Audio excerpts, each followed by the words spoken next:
Assalamualaikum warahmatullahi wabarakatuh. Waalaikumsalam warahmatullahi wabarakatuh. Bismillahirrahmanirrahim. Alhamdulillahi rabbil alamin. Wassalatu wassalamu ala ashrafil anbiya'i wal mursalin, Sayyidina wa maulana Muhammadin wa ala alihi wa ashabihil mujahidin at-tahirin, amma ba'du. Saudara-saudara kaum muslimin rahimakumullah, pada pertemuan terdahulu kita sudah membicarakan orang-orang yang menjadi teman-teman setan dalam kehidupan di dunia ini. Maka pada pertemuan kali ini kita akan membicarakan tentang siapa yang menjadi musuh-musuh setan di dalam kehidupan. Dengan satu catatan, berbahagialah mereka yang menjadi musuh-musuh setan, tetapi celakalah mereka yang menjadi teman-teman setan. Bagaimanapun juga di dalam kehidupan ini, apabila orang telah memproklamirkan bendera permusuhan kepada kita, maka kita tentu seharusnya bersikap waspada dan mawas diri. Demikian juga iblis dan seluruh bala tentaranya yang terdiri daripada setan-setan. Mereka telah mengibarkan bendera permusuhan kepada Nabi Adam dan anak cucunya, kepada kita umat Rasulullah sallallahu alaihi wasallam. Akan sengsara dan celaka jika kepada iblis dan setan yang telah nyata-nyata mengibarkan bendera permusuhan itu kita mengadakan toleransi, mengadakan kerjasama, dan menjadi budak yang memperturutkan kemauan daripada iblis dan setan. Siapa yang menjadi musuh-musuh setan dalam kehidupan ini? Inilah pertanyaan berikutnya yang diajukan oleh baginda Rasul kepada iblis. Hai iblis, kalau teman-temanmu adalah seperti yang telah engkau jelaskan tadi, sekarang cobalah beritahu saya, siapa di antara umatku yang menjadi musuhmu dalam kehidupan ini? Atas pertanyaan ini iblis laknatullah menjawab, ya Rasul, musuh-musuhku di antara umatmu, pertama anta ya Muhammad. Musuhku yang pertama adalah engkau, wahai Muhammad. Kenapa iblis mencatat Nabi Muhammad sebagai tokoh nomor satu dalam deretan musuh-musuhnya? Mudah difahami.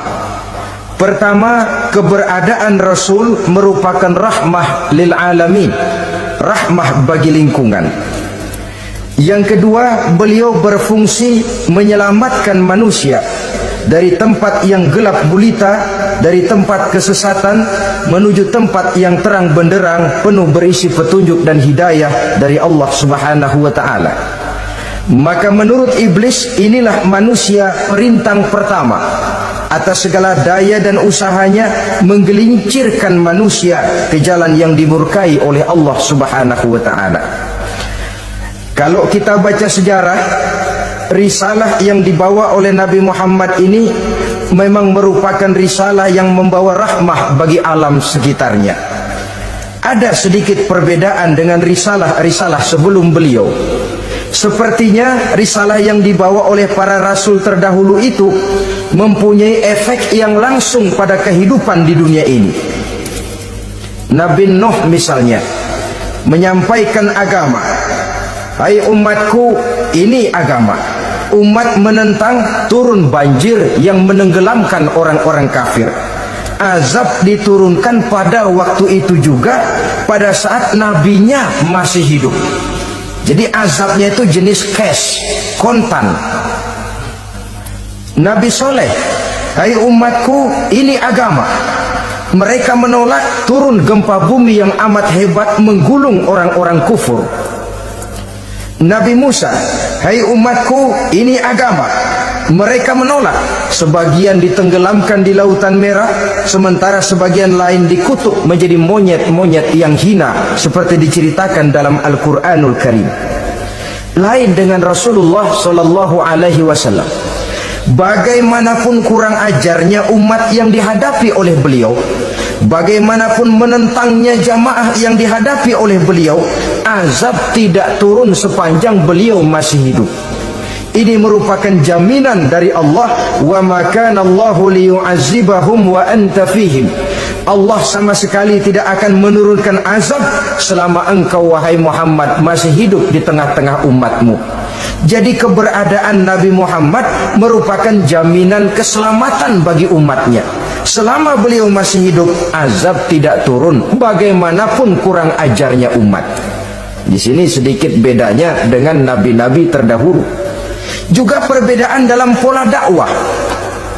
Nabi Nuh ketika dakwahnya ditolak oleh umat, keluar doanya meminta umatnya ditenggelamkan. Tetapi Nabi kita ketika dilontari batu oleh umat, malah beliau mendoakan umatnya agar memperoleh hidayah. Oleh sikap yang semacam ini, wajar lalu iblis menganggap Nabi Muhammad sebagai musuh ranking pertama. Yang kedua, siapa musuhmu di antara umatku? Yang kedua kata iblis, musuhku Muhammad imamun adil, pemimpin yang adil. Itu yang akan menjadi musuhku di dunia ini. Putus asa iblis menghadapi pemimpin yang adil. Tipu dayanya tidak terkena, segala tingkah polanya tidak diperturutkan. Imam yang adil, pemimpin yang adil merupakan musuh daripada iblis laknatullah alaih. Apa sebabnya? Karena pemimpin yang adil mempunyai dampak dalam kehidupan di dunia ini. Melindungi orang banyak, menenteramkan orang banyak. Makin aman, tentram, tenang situasi dan kondisi, makin mudah orang melaksanakan ibadah. Makin tekun orang melaksanakan ibadah, makin dekat dia dengan Allah. Makin dekat manusia dengan Allah, makin jauh dia dari iblis. Sebab dua hal ini selalu kontradiktif. Jika kita jauh dari Allah, tentu dekat dengan iblis. Jika kita jauh dari iblis, harus dekat tentu dengan Allah, dan begitu selanjutnya. Dalam kaitannya dengan kehidupan kita sekarang, saudara-saudara, disinilah perlunya mempersiapkan manusia. Membangun manusia itu jauh lebih sulit daripada membangun jembatan. Membangun manusia itu lebih sulit daripada membangun gedung-gedung bertingkat. Termasuk membangun dan mempersiapkan calon-calon pemimpin yang adil di masa yang akan datang. Membangun jembatan penting, tapi lebih penting daripada membangun jembatan adalah membangun manusia yang bikin jembatan. Sebab kalau manusia yang bikin jembatan tidak dibangun lebih dahulu, saya khawatir jembatannya nanti habis dimakan oleh yang bangun jembatan. Mengaspal jalan raya penting. Lebih penting dari mengaspal jalan raya, membangun manusia yang mengaspal jalan itu. Sebab kalau manusia yang mengaspal jalan bermental rusak dan bejat, saya khawatir jalan belum selesai, aspalnya habis dimakan oleh yang ngaspal. Inilah pentingnya membangun manusia pembangunan. Semua tugas-tugas besar, semua pekerjaan-pekerjaan yang baik harus berangkat dari niat yang baik, berangkat dari hati yang bersih. Siapapun adanya kita, apapun profesi kita. Yang jadi kiai, marilah berangkat dari niat yang bersih. Yang jadi mubalik, marilah berangkat dari niat yang bersih. Niatnya itu mau menghidupkan Islam atau mau cari hidup jual Islam. Kalau mau menghidupkan Islam, mari sama-sama kita berjuang. Tapi kalau mau cari hidup untuk dengan menjual Islam, minggir saja daripada nanti bikin malu. Yang mengurus masjid, mari berangkat dari niat yang bersih. Ngurus masjid itu niatnya mau menghidupkan masjid atau mau cari hidup di dalam masjid. Kalau mau menghidupkan masjid, mari. Tapi kalau mau mencari hidup di dalam masjid, tolong minggir saja daripada nanti bikin aib. Yang jadi orang alim, mari berangkat dari niat yang bersih.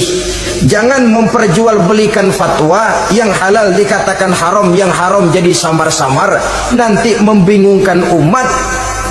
Berangkat dari niat yang bersih, membangun